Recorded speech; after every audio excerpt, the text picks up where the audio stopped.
Pakistan peoples party (PPP) के senior रहनुमा खुर्शीद अहमद शाह ने कौमी असेंबली के स्पीकर के किरदार को घिनौना करार देते हुए तजवीज़ दी है कि वज़ीर आज़म से पहले स्पीकर के खिलाफ तहरीक अदम एतमाद लाई जाए।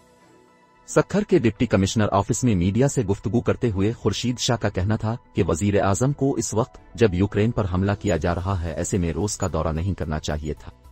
मजीद पढ़े, तहरीक अदम एतमाद दरकार अराकीन की तादाद पूरी करने के लिए अपोजिशन भरपूर सरगर्म। वजीर आजम के दौरा रोज पर बात करते हुए उन्होंने कहा कि इससे दुनिया में तासुर जाएगा कि इस हमले में हम भी शरीक हैं।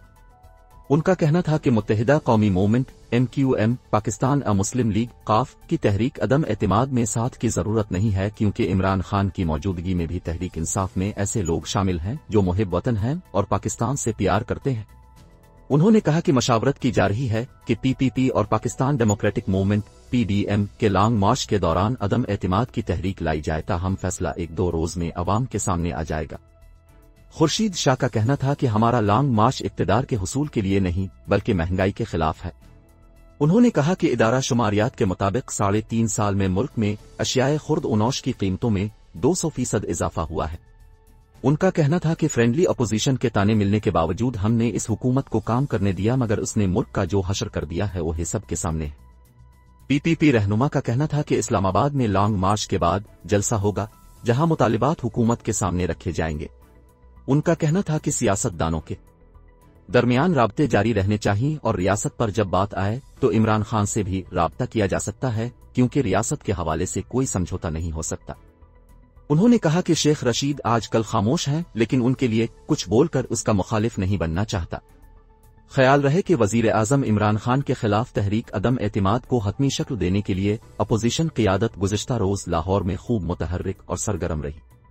डॉन अखबार की रिपोर्ट के मुताबिक PPP की आला क़ियादत आसिफ अली जरदारी, बिलावल भुट्टो जरदारी और PDM के सदर मौलाना फजल अर रहमान ने मुस्लिम लीग नून के सदर शहबाज शरीफ से मॉडल टाउन में उनके घर में मुलाकात की और साबिक वजीर आजम नवाज शरीफ ने लंदन से वीडियो लिंक के जरिए मुलाकात में शिरकत की।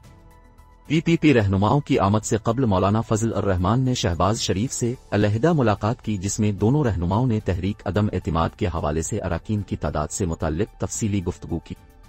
ज़राए ने बताया कि पाकिस्तान मुस्लिम लीग नून ने 16, PPP ने 6 और जमीयत उलमाए इस्लाम ने PTI के 2 अराकीन कौमी असेंबली के नाम पेश किए, जिनके बारे में ये जमातें समझती हैं कि उन्होंने इन अराकीन का एतमाद हासिल कर लिया है और वो अराकीन कौमी असेंबली अब कप्तान इमरान खान के खिलाफ जाने के लिए तैयार है। अपोजिशन जमातों के इजलास के बाद पाकिस्तान मुस्लिम लीग नून की सेक्रेटरी इत्तलात मरियम औरंगजेब ने सहाफियों को बताया था कि सेलेक्टेड के बतौर वजीर आजम सिर्फ 20 दिन रह गए हैं। उन्होंने ऐलान किया कि तहरीक अदम एतमाद के लिए नंबर्स गेम मुकम्मल हो गया और तहरीक अदम एतमाद कामयाब होगी। अपोजिशन की तीनों बड़ी जमातों की अहम मुलाकात के बाद मौलाना फजल अर रहमान ने हुकूमती इत्तेहादी जमात मुस्लिम लीग काफ की क़ियादत चौधरी शुजात हुसैन और स्पीकर पंजाब असेंबली परवेज इलाही से गुलबर्ग में उनके घर में मुलाकात की। मुलाकात में उन्होंने चौधरी बरादरान को अपोजिशन के मंसूबों के बारे में बताया और उनकी हिमायत तलब की। दूसरी जानिब साबिक सदर आसिफ जरदारी ने बिलावल हाउस में परवेज इलाही, मुस्लिम लीग काफ के वफाकी वज़रा मोनस इलाही, तारिक बशीर चीमा, MNEs सालिक हुसैन, हुसैन इलाही, रासिख इलाही और शफी हुसैन के एजाज में इशाया दिया। मुलाकात में उन्होंने कायल करने की कोशिश की कि अपोजिशन की हिमायत करने से उन्हें सियासी तौर पर फायदा होगा, क्योंकि PTI के उम्मीदवारों और इमरान खान की हिमायत करने वालों को आइंदा इंतखाबात में अवाम के गुस्से का सामना करना पड़ेगा। मुश्तरका एलामिये में बताया गया कि पीपल्स पार्टी और मुस्लिम लीग काफ ने मशावरत से फैसले करने पर इत्तेफाक किया। दोनों जमातों की क़ियादत ने एक दूसरे पर मुकम्मल एतमाद का इजहार किया। मुलाकात में मुल्क की सियासी सूरत हाल और बाहमी दिलचस्पी के दीगर उमूर पर तफसीली तबादला ख्याल किया गया।